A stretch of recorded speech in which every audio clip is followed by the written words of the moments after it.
le monde sous-marin, mon voyage vers le royaume de sirènes de mer sous l'océan Indien. Salut, mon nom est Hassan, j'étais dans la magie blanche de la branche Osiris, de 1992 à 2003, et donc j'ai passé 20 ans dans la magie d'Osiris, j'étais un initié, et j'ai étudié la parapsychologie et le syncrétisme, qui inclut de nombreuses disciplines ésotériques. Plus tard j'ai épousé une sirène de l'océan Indien, au nom de Chantal Mahigrou. J'ai appris beaucoup de choses en parapsychologie, mais ce fut mon union avec la sirène de l'océan Indien qui m'a ouvert les yeux sur beaucoup de secrets. C'était ma femme la sirène océanique qui me révéla le secret de l'univers. Elle me donna la connaissance cachée, comme beaucoup en Afrique. La plupart de mes ancêtres étaient dans les coutumes et la tradition liées à la sorcellerie. Je suis né dans une famille qui était profondément dans la tradition et la superstition. Au fond, tout a commencé quand mes parents sont morts. En raison de leur mort, je n'ai aucune notion de l'amour parental ou maternel, parce que j'étais jeune quand ils sont morts. Je me suis retrouvée dans la misère et la pauvreté, ainsi je souffrais et je ne pouvais pas payer mes frais de scolarité. Un de ce jour, un homme dans le quartier qui travaillait dans la société aérienne nationale qui me connaissait et qui était au courant du fait que j'étais orphelin, me donna un livre. Cet homme savait que je traversais des difficultés et la galère, et donc il connaissait mes souffrances et mes difficultés, mais cet homme était un occultiste. J'avais 19 ans quand cet homme me donna ce livre appelé Le secret du succès. Ce livre était sur la pratique élémentaire de la parapsychologie. C'est ainsi que j'ai commencé à lire ce livre jusqu'à ce que je lis le livre dans son entièreté, sans savoir que c'était un livre de la magie. Quand j'ai fini de lire ce livre, j'ai remarqué en arrière du livre il était écrit « Vous êtes en effet dans la branche magique d'Osiris ». Le fait que vous ayez fini de lire ce livre fait de vous un initié à la magie d'Osiris. Vous ne pouvez pas faire marche en arrière, sinon il y aura des conséquences. Vous allez mourir ou vous deviendrez fou. Ainsi donc devez confirmer votre affiliation en écrivant à l'adresse ci-dessus. J'étais étonné et surpris par ce que je venais de lire, et j'avais peur, mais partant de la considération que j'étais en train de sombrer dans la pauvreté et le désespoir,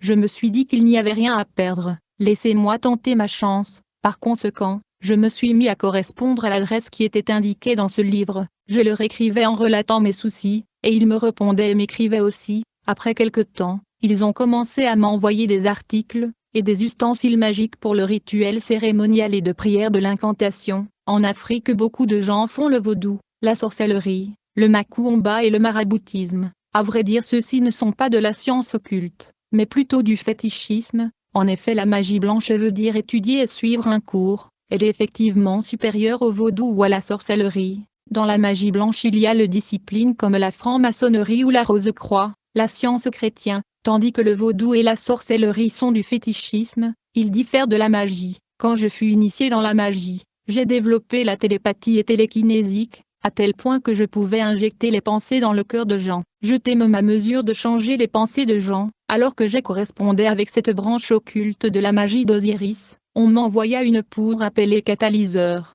dont je plaçais sur mon front la nuit. Cela me permettait de dominer tout le monde dans le quartier. Une fois que je place ce poudre sur mon front, je soumettais les gens dans la voisinage à ma volonté. Je sentais que le monde entier était dans ma main. Au fur et à mesure que mon initiation évoluait, ma personnalité changeait. Je parlais moins et j'écoutais plus. Ainsi j'avais développé le sens de l'observation. En plus de cela, je devenais de plus en plus sage et intelligent. Je pouvais lire les pensées de gens. Je pouvais également soigner les gens grâce à la méditation. En parapsychologie, les choses sont faites par le penser et le geste de main comme de pied, parce que le penser et la méditation créent des effets cosmiques. Étant donné que j'étais devenu puissant et plus haut, en conséquence j'ai commencé à rencontrer des gens de différentes branches ésotériques. J'ai commencé à partager des connaissances avec des gens de la Rose-Croix et du franc-maçon. À la fin, nous avons dressé une plateforme d'échange de connaissances ésotériques et magiques. Au fur et à mesure que je progressais dans la magie d'Osiris, je voulais plus de la connaissance et plus du pouvoir, et le plus rapidement possible.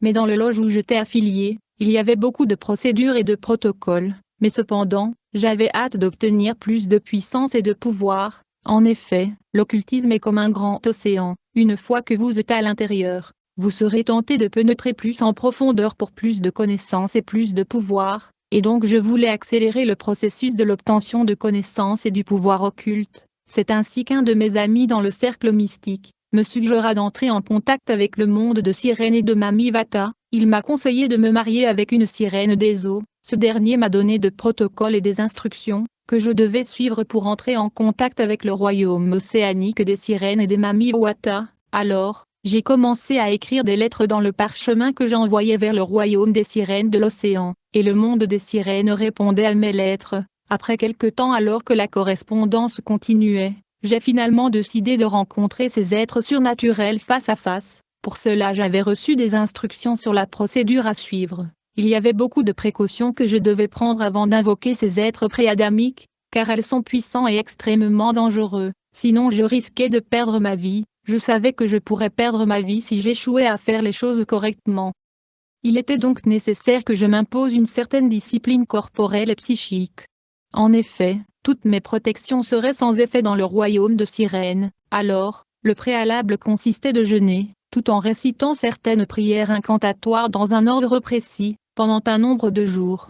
Ce traitement a pour but d'endurcir mon cœur contre les tentations de sirènes et de déesses océaniques, car il y a beaucoup de pièges dans l'univers de Sirène. Si quelqu'un succombe à l'une de leurs tentations, il est difficile de prendre le chemin du retour sur la Terre, ce serait alors la mort. Ainsi il est plus facile d'entrer dans le royaume sous-marin que d'en sortir. Du fait que la majorité de la population est féminine, ces êtres laissent difficilement partir les visiteurs masculins. Il fallait donc jeûner pour éviter l'émotion comme la crainte, la peur, l'étonnement, la panique, et donc il fallait jeûner pour s'abstenir de l'un de ces sentiments. C'est pourquoi je devais observer ce jeûne de plusieurs jours. On peut ici voir comment, pour ne pas être séduit par des sirènes, les magiciens doivent jeûner pendant quelques jours, dans le but d'atteindre des objectifs démoniaques. À combien plus forte raison nous qui sommes enfants de Dieu, devrions-nous prier et jeûner pour résister aux convoitises du monde. Pour conjurer la sirène, j'avais besoin de faire de conjurations hypnotisées magiques. Ce genre d'invocation est risquée et très dangereuse. Quelques jours plus tard, mon collègue sataniste me montra la rive du fleuve où les sirènes viennent régulièrement. Alors, je me suis imposé certaine abstinence avant de se rendre au bord du fleuve. Après quelques jours de jeûne, quand le jour de la conjuration est arrivé, je suis allé à la rive du fleuve. Comme je récitais les prières d'invocation, tout à coup j'ai commencé à sentir un vent très fort qui soufflait autour du fleuve. Malgré cela, j'ai tout de même continué à faire des prières magiques. Du coup, un tourbillon puissant se leva au-dessus du fleuve. Ensuite j'ai vu les feux et des phénomènes étranges. Néanmoins ces phénomènes paranormaux étaient juste le précurseur de l'apparition de ces entités mythiques et surnaturelles. Puis soudainement, j'ai vu un boa énorme apparaître au-dessus du fleuve. Après la manifestation de ce serpent, j'ai vu apparaître la déesse de l'océan Indien. La reine de l'Inde se tenait au-dessus de ce serpent mythique. Elle était grande et belle. Je tremblais devant cette entité. Après son apparition, la sirène me dit: « Je suis la reine Marachansi de l'Inde, que puis-je faire pour vous ?» Je lui répondis: « Vous êtes le seul dans tout l'univers qui peut remplir le besoin de mon cœur. » Elle me dit: « Suis-moi. » J'ai suivi la reine de l'océan dans son royaume sous-marin. Il faut savoir qu'après la chute de Lucifer, il errait dans l'univers physique et immatériel. À la fin il décida de se construire des civilisations. Aussitôt que je suis entré dans le monde de Sirène, je remarquai qu'il n'y avait pas de soleil, pas d'étoiles. Le royaume était luxueux et haut de gamme. C'était comme un monde imaginaire mais c'était réel. C'était le royaume de Diva et les grandes dames de la mer. Notre musicien populaire Kofi Olomide a chanté une chanson dans laquelle il a mentionné ce royaume de sirènes situé sous l'océan Indien, dans son chanson, et il complimentait les grandes dames de la mer qui sont aussi appelées de divas. J'ai dit que les sirènes plus proches du diable s'appellent des tigones. Elles sont gouvernées par la reine Olida qui réside au Brésil. Il y a aussi la sirène Virginia de la Regla, qui vit au Cuba, et la sirène Yumea de l'Amérique. Une sirène n'est pas un homme ou une femme, elle est un esprit, un démon. Elle prend l'apparence de n'importe quelle race, et donc quand nous sommes entrés dans ce royaume je t'ai très bien accueilli. Il y avait une fête pour moi. Dans ce festin il y avait beaucoup de grandes dames de la mer qui sont venues assister à cette célébration. J'étais donc l'invité de la déesse de l'Inde, qui gouverne ce monde qui est sous l'océan Indien. Elle me fit visiter son univers. Presque toute la population dans ce monde était composée de femmes qui se ressemblaient. Plus tard, je devais me choisir une. Alors que j'étais dans cet univers sous l'eau, j'avais remarqué le calme, la sérénité et la paix dans ce monde mystérieux. La déesse me semblait accueillante et hospitalière. Après la visite, la reine Maharashasi me dit que je serai visitée par beaucoup de dames de la mer. Je vais devoir en choisir un. Quand je suis retournée sur la terre, elle m'a expliqué le genre de nourriture que ces dames de la mer aiment manger sur la terre. Ainsi, j'ai quitté ce royaume, et je atterris exactement dans la rive du fleuve où je suis entré dans ce monde fantastique. Puis la reine m'arrachant de l'Inde et l'univers invisible disparut. Ensuite je suis retourné. Quand je suis entré chez moi, à ma grande surprise j'ai vu des photos de sirènes et dames de la mer, qui ont paru mystiquement dans mon armoire. Depuis ce jour-là les dames de la mer venaient me rendre visite chez moi à des heures précises. Je devais en choisir une parmi les nombreuses photos de sirènes qui ont paru dans mon armoire. La femme que je choisirai va devenir ma femme. Un jour dans la nuit, j'ai été visitée par ces dames de la mer qui étaient dans les photos. Quand elles ont atterri dans ma chambre, elles ont commencé à danser les danses sexuelles et provocateurs pour me séduire. Je t'ai averti à l'avance de ne pas succomber à leur séduction, autrement je serais transporté dans leur univers sous la mer, pour ne plus jamais revenir sur la terre, et donc je les ai résistés jusqu'à l'aube. Quand il était 4 heures du matin, elles partirent tous. Elles sont donc retournées au royaume de l'océan Indien, mais je remarquai que l'une de ces divas était restée. Elle m'a félicité pour avoir résisté à ses amis qui tentaient de me séduire. Ensuite elle me dit, je suis celui que vous avez choisi sur le photo, je suis ta femme, je m'appelle Chantal Maïglou.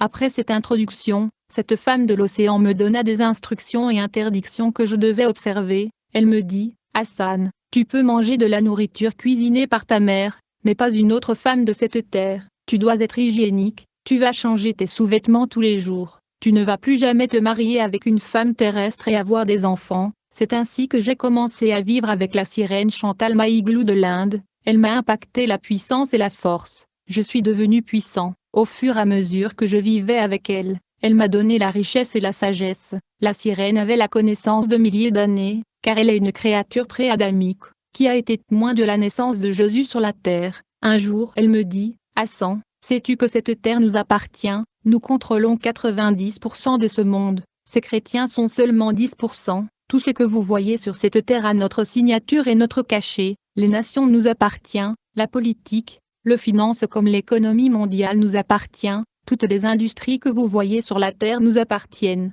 que ça soit l'industrie de bijouterie, l'industrie cosmétique de beauté sont entre nos mains, la mode et la tendance nous appartient. Les nouvelles technologies et la technologie cellulaire sont inventées dans notre monde sous l'eau. À chaque fois que ces chrétiens qui sont nos ennemis hostiles courent après les choses de ce monde, ils viennent à nous parce que les choses de ce monde nous appartiennent. Même la technologie et la science nous appartiennent. Par ailleurs, l'Église est supposée être un endroit idéal parce que les gens sont supposés être altruistes.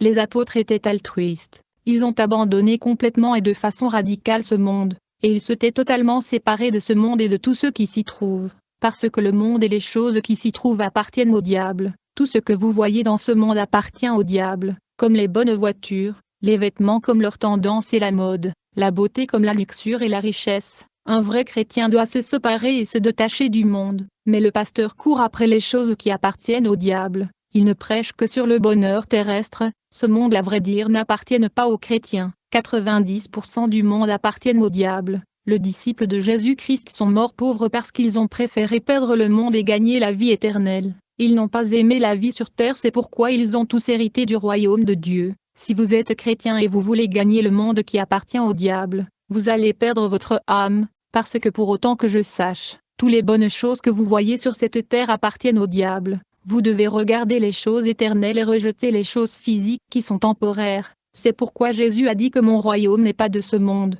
Le christianisme n'a rien à voir avec des choses matérielles de ce monde. En principe, sur cette terre, la vie de chaque homme comprend 5 composantes, qui sont la nourriture, le vêtement, la richesse, l'honneur et la gloire. Les hommes se perdent à cause de 2 de ces 5 composantes qui sont la richesse et la gloire. C'est ainsi que les hommes qui n'ont vécu que 2 ou 3 composantes de cette vie pendant leur séjour sur la terre évitent la perdition, c'est-à-dire qu'ils vivaient dans la simplicité et l'austérité pendant leur séjour sur terre, dans l'espoir de vivre les autres composantes de leur vie dans le ciel. Un vrai chrétien, s'il a de quoi se vêtir et se nourrir, cela lui suffit. Il ne cherchera pas la gloire, l'honneur, la puissance, ou encore la richesse. Ce sont ces 3 dernières choses qui poussent les êtres humains à se séparer de leur maître et se retrouver dans le séjour de mort. Un jour la sirène Chantal me dit, quand il y a eu rébellion de 80 jours dans votre pays en 1966, le gouvernement zaïrois ne pouvait pas vaincre la rébellion qui avançait et semblait victorieux. C'est alors que les autorités de votre pays sont venues nous voir, ils voulaient mettre fin à cette rébellion une seule fois pour tout. C'est ainsi que nous avons transformé un de vos officiers en une femme. Elle a dû dormir dans le cimetière pendant 7 jours. C'est alors qu'il fut transformé en une femme. Elle a pu séduire l'un des généraux de la rébellion. Quand ils ont commencé à vivre ensemble, elle a pu rassembler tout le plan et stratégie de la rébellion. C'est ainsi que le gouvernement de votre pays a pu vaincre cette rébellion. Tu peux me poser la question, comment nous avons pu transformer cet officier en une femme? Je t'avais dit que ce monde nous appartient, même pour gagner un match de football international. Votre gouvernement est venu nous consulter. Nous avons recommandé aux joueurs de l'équipe nationale de dormir dans le cimetière. Certains de ces joueurs de football devaient coucher avec des filles mineures pour marquer de buts. Certains de ces joueurs devaient porter le sous-vêtement des femmes récemment mortes. Ils devaient jouer avec ce sous-vêtement sur eux afin de gagner le match.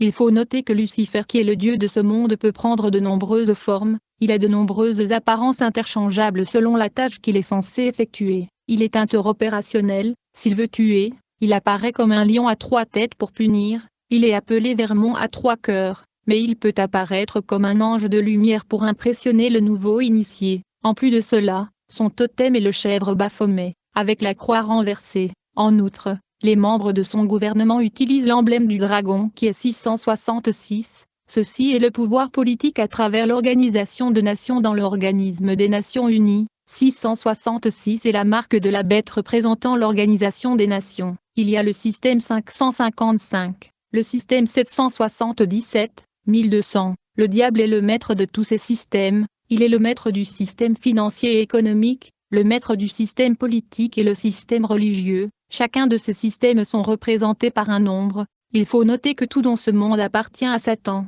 Le monde et tout ce qu'il contient est dans les mains de Satan. Il y a un réseau téléphonique dans notre pays qui porte le nom de Lucifer.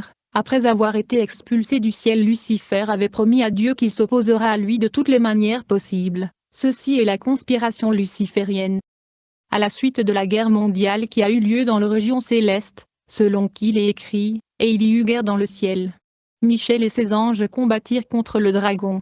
Et le dragon et ses anges combattirent, mais ils ne furent pas les plus forts, et leur place ne fut plus trouvée dans le ciel. Le diable avait juré de tourner le monde contre Dieu. Le diable a sa présence pleinement dans le monde, même dans l'architecture et la construction. Moi personnellement je n'ai jamais été en France, mais quand j'effectuais de voyages interdimensionnels, j'y allais par voyage astral, et j'ai vu les architectures du monde de Satan qui sont repliquées ici dans ce monde dans les métropoles terrestres comme Paris, comme l'Obélisque, le musée de Louvre, la Tour Eiffel. Tout ceci sont de pyramides du royaume de Pandémonium. L'une des entités qui régit le monde des esprits peut être vue sur l'emblème du Parlement européen, même dans la monnaie européenne, le diable est même dans le dollar. Le sacrifice a été fait pour que ce monnaie domine. Alors, quand j'ai commencé à vivre avec la sirène Chantal, elle a commencé à me révéler les noms des anges déchus et leur pouvoir. Elle me dit, dans chaque aspect et secteur de la vie humaine, il y a une entité qui influence.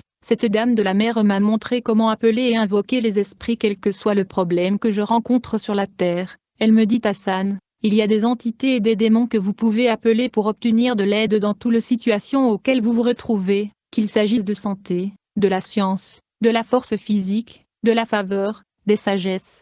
Ainsi je pouvais appeler ces entités pour intervenir dans toutes les situations auxquelles j'étais confronté. Ainsi donc, grâce aux connaissances secrètes de l'univers que j'ai obtenues de la part de Chantal, j'ai commencé à dominer les gens dans la voisinage et la cité. J'ai appris beaucoup de secrets du monde des esprits à travers cette diva de l'océan qui était ma femme. Comme je vivais avec ma nouvelle femme de la mer, un jour je suis tombée malade. C'est comme ça qu'elle a appelé un démon qui s'occupe de la santé et de guérison dans le monde des esprits. Au nom du docteur Zouzoubaï, ce démon est venu et m'a administré des traitements et des soins. Comme résultat, je fus guérie. De nombreuses années plus tard, quand je suis tombée malade, cette dame de la mer a commencé à me montrer les propriétés, les vertus et le secret des arbres. C'était de mystères cachés dans des propriétés chimiques des plantes et des feuilles des plantes. Chantal me révéla ce que je peux appeler la médecine herbale, comment je pouvais utiliser les feuilles des plantes et des arbres spécifiques pour guérir de maladies spécifiques. Elle me montra des classifications de plantes et feuilles curatifs. La médecine herbale utilise des médicaments à base de plantes fabriquées à partir de différentes combinaisons de parties de plantes, par exemple les feuilles, fleurs ou racines. Chaque partie peut avoir différentes utilisations médicinales et les nombreux types de constituants chimiques. Et donc ce jour-là, quand j'étais tombée malade, Chantal m'envoya chercher les feuilles de plantes de melon, et elle l'a fait bouillir pour moi, et j'ai dû boire de l'eau issue de ce feuille de melon. Par conséquent j'étais guérie. La même chose quand j'ai tombé encore malade pour la seconde fois, elle prit des feuilles d'une plante, et la bouillit pour moi. Quand je l'ai bu j'étais guérie. Cette sirène connaissait les propriétés chimiques et les vertus curatives des plantes et leur capacité de guérison. Dans la civilisation égyptienne et babylonienne, les prêtres étaient en contact avec ces êtres surnaturels, qui connaissent les énigmes et mystères de la nature. C'est ainsi que ces peuples utilisaient la médecine herbale. Alors qu'on vivait ensemble, chaque jour à la maison la nourriture apparaissait mais je ne savais qui préparait cela. Et donc durant plusieurs années, j'ai mangé la nourriture qui apparaissait comme ça dans mon frigo. Dès que je commençais à vivre avec Chantal, j'avais trop vite remarqué que son odeur naturelle était celui du parfum. Le fragrance était son odeur naturelle, et les sirènes se lavent aussi avec le parfum. Je me souviens quand je cherchais la délivrance, je suis allée à une église, mais pendant le culte, je sentis l'odeur de sirène sur une dame. J'ai dit à la dame que l'esprit de sirène des eaux était en elle. Comme elle n'a pas aimé cela, elle a commencé à palabrer avec moi, mais à la fin je lui ai demandé, « Êtes-vous mariée à un homme élevé dans le pays ?» Elle me répondit négatif. Je lui ai demandé, « Vous marchez souvent au bord de la rivière ?»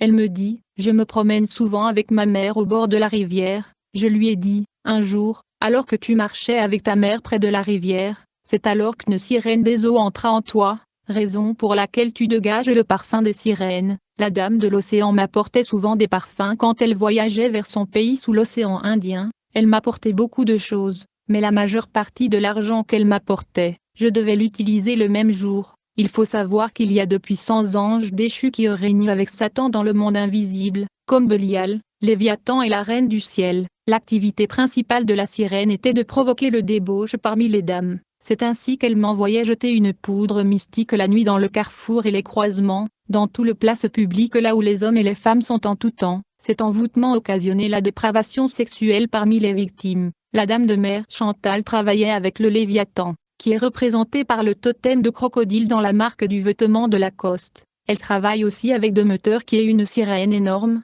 Une sirène n'est pas un homme ou une femme, elle est une entité surnaturelle. Ainsi donc, durant toutes ces années Chantal ne préparait jamais, elle faisait apparaître tous le jour la nourriture que j'ai mangée sans pourtant connaître qui l'avait préparée. Quand j'étais dans l'occultisme, j'avais découvert que le chrétien était le genre le plus mystérieux sur la terre.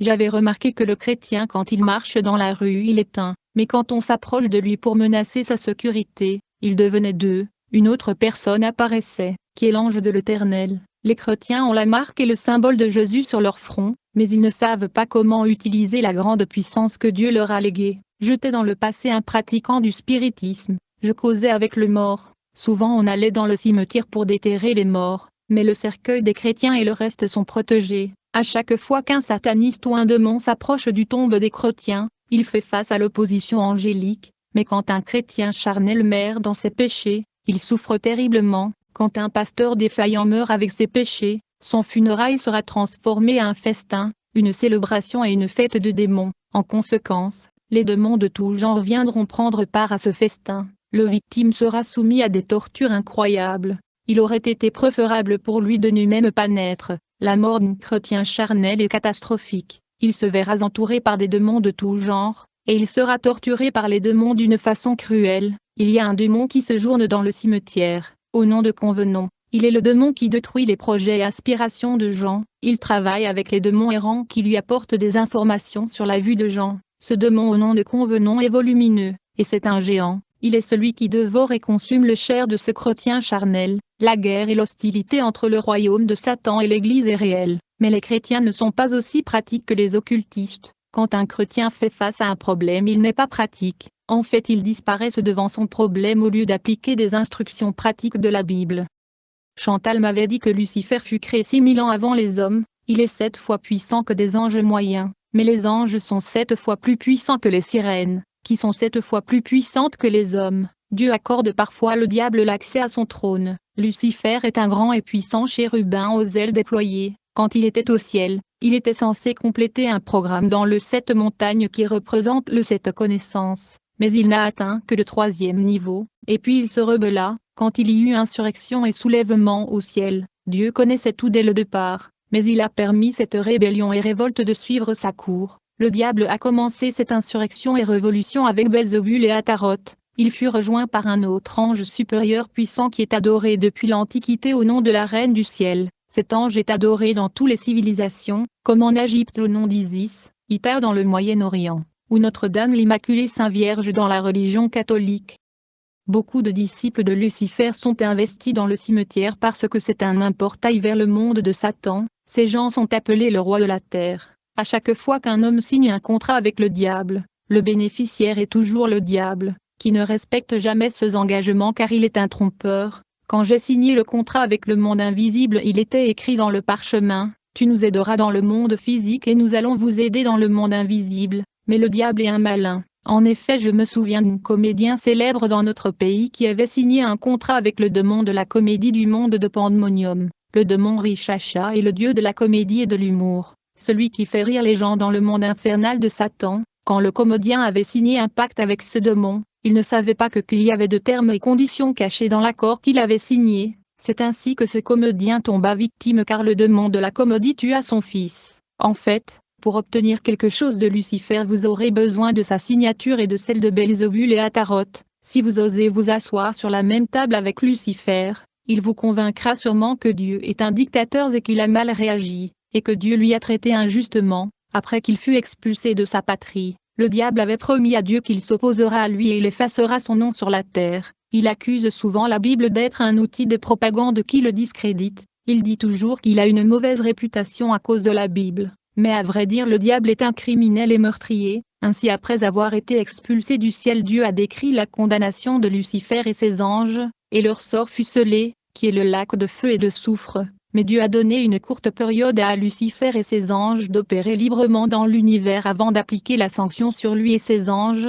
Il est clair pour les anges déchus que leur sanction ne va pas tarder. C'est ainsi qu'ils travaillent pour emmener toute l'humanité avec eux dans le lac de feu. En fait, après la chute de Lucifer et la guerre céleste, il y avait un ange déchu qui était soucieux et nerveux. À chaque fois qu'une année est passée sans que la destruction ne s'abatte sur eux et le monde de Satan, elle allumait une bougie et célébrait. C'est ici l'origine de la fête d'anniversaire. Cet ange déchu qui allumait le bougie chaque année pour célébrer le fait que Dieu retardait leur destruction était adoré au nom de la déesse Artémis. Par ailleurs, le diable dirige un royaume structuré énorme. Après la chute des anges rebelles, ils ont erré dans le cosmos et dans l'univers, mais à la fin ils se sont réunis pour bâtir une nouvelle civilisation. Lucifer a rassemblé les anges qui étaient des bâtisseurs, des constructeurs, artistes et architectes dans le ciel. Ils ont décidé de construire le Pandémonium, la capitale de l'enfer. Ils ont construit ce royaume en une période très courte, et pourtant il dépasse toute civilisation humaine. Le royaume de Lucifer est dans les airs, sous la mer et sous la terre. Il a beaucoup de régions, comme le monde de Polium, le monde de Cro-Magnon, le monde Pestifera, le monde Tartare,